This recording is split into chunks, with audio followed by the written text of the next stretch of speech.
Bismillahirrahmanirrahim. Assalamu alaikum, dear students. Um, we have chapter number 13, electromagnetism. This is the first topic of this chapter. 13.2, force on a current carrying conductor. Okay, we have a conductor in which the current is flowing and it is placed in a magnetic field. So there will be a magnetic force acting on this wire. So the magnetic force acting on this wire is, we are going to discuss it. So remember, magnetic force is produced. Oh, okay, leave the word magnetic force. I'm discussing the force only. Remember, for the force, there should be a field to field contact. There should be field to field contact. Means for the magnetic force, there should be overlapping of two magnetic fields, then magnetic force will produce. For the gravitational force, there should be two gravitational field in contact with one another, then gravitational force will produce. For the electric force, there should be an electric field in contact with one another, then electric coulombic force will produce. So for the force, it is necessary to have field to field contact, then the respective force will be produced. So if we talk about the magnetic force, then the magnetic field and magnetic field contact will be necessary, then magnetic force will produce. Suppose I'm taking a magnet. Suppose this is a magnet and this is another magnet. So this magnet produces the magnetic field from north pole to south pole, and this magnetic field is also producing a magnetic field from north pole to south pole. If you look these two fields, there is no in contact with one another, so there will be no magnetic field. If there is no magnetic field to field contact, so if there is no field to field contact, there will be no magnetic force. So for the magnetic force or for the other forces, there should be a field to field contact. Suppose if we have a magnet and another magnet which are close to each other, if they are close to each other, so it means they will have field to field contact. If they have field to field contact, then there will be a force of attraction or repulsion between them. Okay, now come towards force on a current carrying wire. So consider, let us consider we have a magnetic field into the page. Okay, this is the magnetic field into the page. So this magnetic field into the page has a wire of length L. Okay, there is another wire of the same length L. Okay, here 2 ampere current is flowing in this wire, and here 10 ampere current is flowing in this wire, suppose. Okay, so remember, one field is applied field, that is into the page. So into the page field is applied field. Okay, and another field is producing by this current 2 ampere, and another field produced by this current 10 ampere. Okay, so look at here. First I'm talking about the 2 ampere. Look at this 2 ampere current. So it produces own magnetic field, and that magnetic field and the applied magnetic field in contact with one another. Means one is the applied magnetic field which is into the page, and another is induced magnetic field which is produced by 2 ampere current. So both the field are in contact, so magnetic force will produce. So there will be magnetic force on this wire. Suppose this magnetic force is of 20 Newton. This magnetic force is of 20 Newton. And look at here this wire. This here the current is 10 ampere, so it will produce a magnetic field greater than that magnetic field. So the induced magnetic field will be greater than the magnetic field of 2 ampere. Okay, so there are two fields in contact. One is the applied field which is into the page, and another is the induced field which is produced by the 10 ampere current. So both are in contact. So if both are in contact, there will be magnetic force. There will be magnetic force. Suppose that magnetic force is of 60 Newton. So look at here. Here the magnetic force is greater, and here the magnetic force is smaller. So if I compare these two cases, so I'll observe that if the magnetic force is greater, why? Because the current here is greater. Here the magnetic force is smaller because the current is smaller. Because the conditions are same for both the currents, but the currents are different, so the forces are different. So I can write that the current is directly proportional to the magnetic force. So current and magnetic force both are directly proportional. Okay. Now another thing is, now I am talking about the length. Okay. Suppose we have a magnetic field into the page which is called the uniform magnetic field. So this is a uniform magnetic field. This is another case. Okay. Here there is a small length and here there is a larger length. Okay. Here the current flowing is 2 ampere. Here the current is flowing is 2 ampere. So I took the same magnetic field and the same current. Okay. Look at the first case, that which has a small length. Okay. So this 2 ampere produces a magnetic field. So there is field to field contact. One is the applied field which is into the page, another is magnetic field produced by the 2 ampere. So there is field to field contact. So there will be a magnetic force, suppose 10 Newton produced here. And this 2 ampere also produces its own magnetic field. So there is field to field contact because one field is into the page which is the applied field, and the other field produced by the 2 ampere current which is the induced field. So this induced field and applied field are in contact. So if they are in contact, so there will be a magnetic force produced. If there is a magnetic force, suppose that magnetic force is of 70 Newton.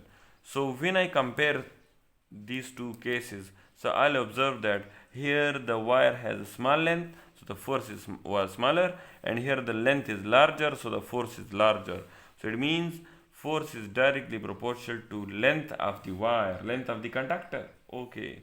So if I combine both the relations, so it will be IL, F is proportional to IL, and if I remove the proportionality sign, so I'll place the constant which is B. Here the B is constant. So I'll replace the proportionality sign by a constant because I took the same magnetic field in both the cases. So that is why B is taken as constant. Okay. So look at here. So magnetic force, the formula for the magnetic force is F is equal to BIL. But remember, magnetic force is also depending upon theta, depends upon the angle. Means if length is perpendicular to current, then magnetic force will be maximum. And if length and current are parallel, then magnetic force will be 0. If length and current are anti-parallel, then magnetic force will be 0. So whenever we look at the angle perpendicular, parallel and anti-parallel, so these are telling us that magnetic force depends upon sine theta, because sine theta is maximum in perpendicular case, 0 in the parallel case, and 0 in the anti-parallel case. So it means that magnetic force depends on the sine theta, because sine theta has the same behavior as the magnetic force. Okay. What does it mean? It means if I put theta is 0 in sine, so sine 0 will be 0. And if I put theta 0 in the magnetic force, there will be no magnetic force. Okay. If I put sine 90, the magnetic sine theta will be maximum, so magnetic force will be maximum. Okay. So this is the complete formula. So can we look at here? I am writing this formula in the vectorial form. So look at here, F is equal to I L cross B, where remember current is scalar, so don't write it I cross B. Length is a vector. Length means displacement is a vector. So L cross B is the vectorial form of magnetic force. Okay. Now the question is how to find the direction of magnetic force. How to find the direction of magnetic force. Okay. Look, the direction of magnetic force is determined by Fleming left hand rule for conventional current, Fleming right hand rule for electronic current. Means if the positive charge is considered to flow, then we will use Fleming left hand rule for the magnetic force, and to find the direction of magnetic force we will use Fleming right hand rule when the negative charge is flowing in a wire. Okay, now look at here. Suppose we have a north pole and south pole. There are two magnets in which there is a uniform magnetic field from north pole to south pole. Okay, there is a wire in which the current is flowing down. So the current is flowing down. So look at the rule. Look at the rule. So remember, the American police is FBI. FBI. So magnetic force, magnetic field, current. This is the induced magnetic field which has to be find out, and this is the applied current. This is the applied magnetic field. So these are the applied magnetic field, and this is the induced magnetic force which has to be find out. Look at here. So the current here is downward. So the middle finger should be down. The middle finger should be down, and the magnetic field is towards right. So the magnetic field will be towards right. So look at the magnetic force which is out of the page. So the magnetic force is out of the page. So this wire will be bent out of the page. So the direction of magnetic force is out of the page. So look at the direction of current which is into the page, which is downward, and direction of magnetic field is towards right, and direction of magnetic force is out of the page. Okay, so by Fleming left hand rule we can find the direction of conventional current. Okay, now look at here. Here the length and the magnetic field are perpendicular, so theta is 90. So if we put theta 90 in this equation, so look at here, F is equal to sine 90, and what is 90? 90 is maximum, that is 1. So the magnetic force will be ILB. So this is the maximum magnetic force. Okay, so from this equation, magnetic field will be equal to F divided by IL. This is the equation for the magnetic field. Okay, now look at this equation. I am talking about the SI unit.